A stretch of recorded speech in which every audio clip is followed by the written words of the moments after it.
What's up, guys? Ben here, bringing you another video today. We're continuing our CDL Champ series. We're down to the final two teams, top two seeds from the regular season, and we're going to be chatting a little about the boys from OpTic, Texas today. Interesting season. We're going to dive in on sort of their journey, on how they got here. They have kind of a very interesting sort of split. If you take a look at sort of the last few weeks, last few months, we're at the beginning of the season, so we're going to dive in on that. They've got quite a few things to improve, both individually and as a team. We'll take a look at that. Then I'll give my kind of final thoughts and prediction on where they will place at this event. Let's dive in. So I think to start, we've got to talk about sort of this team and sort of how it formed, right? So you had the Chicago Huntsman boys kind of merged together with the Dallas Empire team, and I would say that neither team was super happy with how last season went. Dallas probably felt like maybe they were sort of the better team at the end of the season. I think Huntsman, from midseason on, just it didn't feel like they were going to be able to solve Atlanta FaZe and Toronto and get in that top two conversation. So they formed this super team. You get Scump and Dashy, Shotzi, Ender, a lot of guys that have played together before, and they get off to a really hot start to the season. To an extent, I will say Major 1 qualifiers was an interesting journey for them. They struggled super early in Major 1 qualifiers after looking super good in preseason. They did end up actually then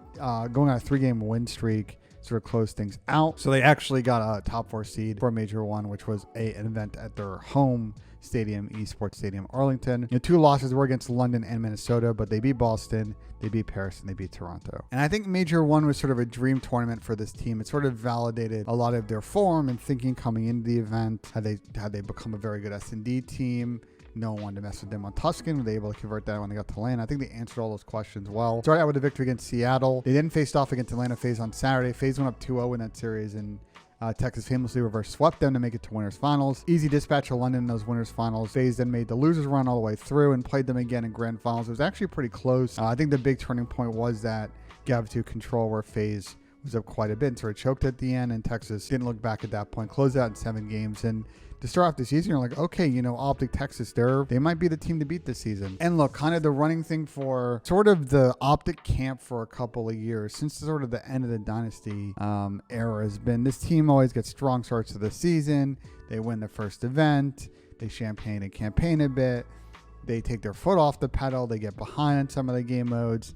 Then they realize a little bit too late that they're behind and not enough time to catch up for champs. And then that is that. As we kind of step through that, I do think that some of that to an extent has happened this season. But, we got to talk about the Ender situation. I think how that has sort of complicated some of that sort of general,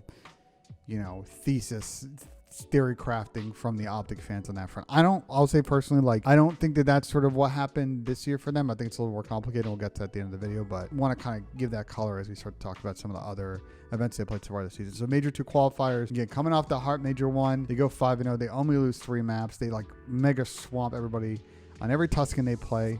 The only series that was closest against Thieves, they took care of business against Seattle, LAG, Florida, and they did play Atlanta FaZe, but I believe that was FaZe with a substitute, if I'm not mistaken. Major 2 rolls around, and not the best showing for OpTic Texas. I think videos have come out sort of afterwards that Enders were starting to have hand issues at this event. Texas gets sort of an interesting start. They lose to Seattle, 3-0 smoke on the first day. Not the start you wanted. And that then sets up a really tough matchup against a Minnesota team that's at home crowd, all of that jazz. OpTic Texas don't care. 3-1, they take care of it in 4. Keep that rolling with a 3-2 victory over Thieves. And sort of their nemesis on land this year kind of shows up for the first time. Florida.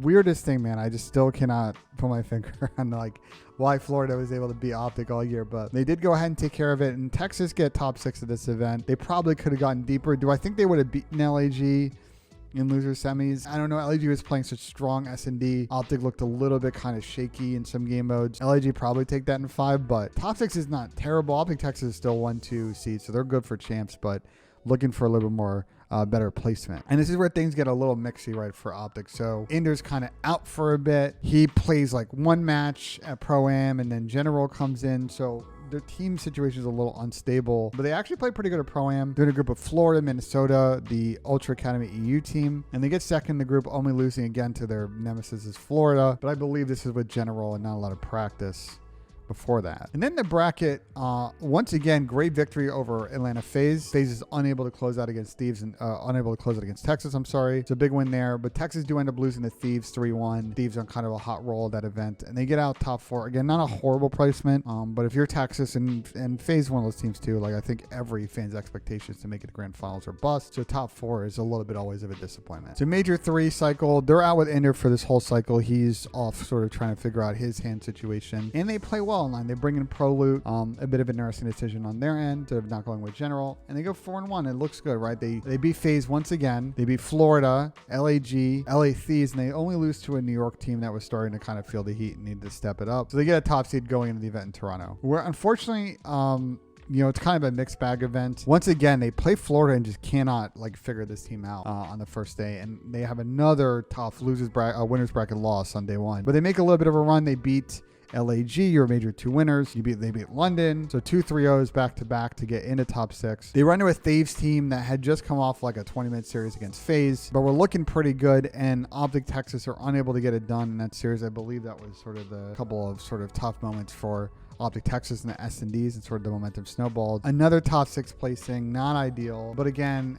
I mean, it's tough takeaways for OpTic, right? You're not really sure about the Ender situation. Pro Loot's serviceable, but didn't really play particularly good this land, so you're kind of waiting for Ender to come back before the end of the season, which happens at the major 4 qualifiers. They play a few games of Pro Loot. They really struggle. They get Ender back. They don't play that much better, but they are able to get 1 victory. Surprising 1-4 10th seed going into major 4. Only victory they had was against a Paris team who's already kind of had their bags packed for the end of the season, losing to Boston, losing to Minnesota, New York, Toronto. They're giving out like victories to teams that really need the 10 points. And then they get to the major in New York. They get Minnesota in a really tough draw for Minnesota to play New York first round of winners. They knock Minnesota out and get rid of their chances of qualifying for champs. They take care of business against Boston 3-1. Continuing the run, they actually get a pretty nice victory against a Toronto team in game 5. I will say though, in that series, Toronto would probably feel like maybe they could have won that 3-0. They could have won it in game 5. Like a couple of kills were sort of super key in a few of those maps. At the end of the day, OpTic Texas is the team that won that. So you got to tip it, and they're able to get top 4 for the first time for a while. They run into Atlanta FaZe early on Sunday, and you think coming into this, okay, like FaZe has not looked amazing at this tournament either. Texas had their number, and Texas get a rematch against Thieves. Like maybe they can make it the winners. And Abizi picks the time to have his best series on land of the entire year. FaZe look dominant in the hard points, which you would not have said if you had seen this matchup in prior majors this season, and Texas go out for the first time against FaZe this season in top 4. So there's a lot to like and a lot that I think OpTic needs to improve based on like especially the last 2 events of the season. So you look at overall map record, they won 90 maps, 24-12 in series. Like that is very good. A lot of teams were 500 this year. Like overall your form is great this season. You take a look at their Gavitu record this season, 16-3 is wild. They have 3 losses on Gavitu, 2 on hardpoint, 1 on control. Like that is crazy to me. And 34-15 in Tuscan is insane.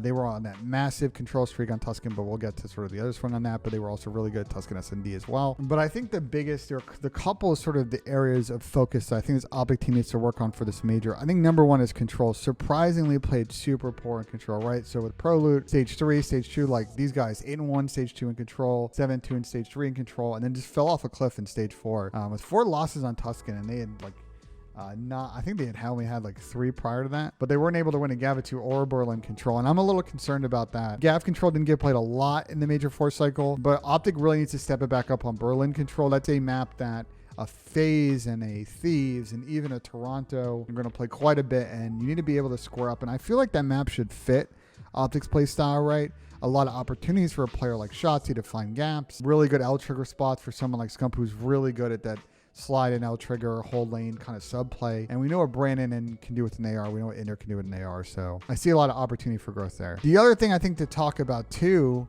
here, if we take a look at the map records, is we got to talk about this whole Berlin Bocage thing that happened, the major and the OpTic fans understand that. So the way I think a lot of this is kind of played out is teams don't want to square up against OpTic on Gavitu, Hardpoint, which is fair. They're like probably the best or second best team on that map. Tuscans ended up in quite a bit series. Berlin as well, but they played a lot of map 1 Bocages against a lot of good Bocage teams because they didn't really want to play Berlin against some of these teams like a Minnesota or a FaZe, even though I think they probably should have played Berlin against FaZe, but again, separate issue. And they went 3-6 in this major for qualifier and just did not have a lot of success. I watched a lot of VODs back of this map, and I almost feel like a lot of their issues are just not really reacting to sort of the situationals and not really gathering full info of the map, picking up all the lanes. They're making a lot of small mental mistakes, and they're constantly chasing the game on especially a lot of the money hills where they have good setups and the setups get blown. Or they get in situations where they're getting into break situations and they're not really doing stuff together, and they're really struggling on those final hills on Bocage, for example. And look, if we take a look at KDs, you take a look at this and be like, oh, like these guys, you know, second seeds this season, like Slang's pretty good. Obviously, Prolu was kind of a mixed bag, especially on land, but he was a serviceable sub. Ender giving you like a 0.98 around a 1 is fine. And then obviously Dashy's had an incredible MVP season. You've gotten a lot of contribution for Scump and Shotzi. Unfortunately for them, though, the slaying was really poor in Major 4. For reference, in Major 4, the only player who ended up with a positive over 1 KD the entire Major 4 cycle was Dashy. And I think even worse on that, and I don't want to like pin this all issues on him individually, but I'll explain how it kind of cascades. Is Scump didn't have a good Major 4 cycle. He had a 0.95 overall KD.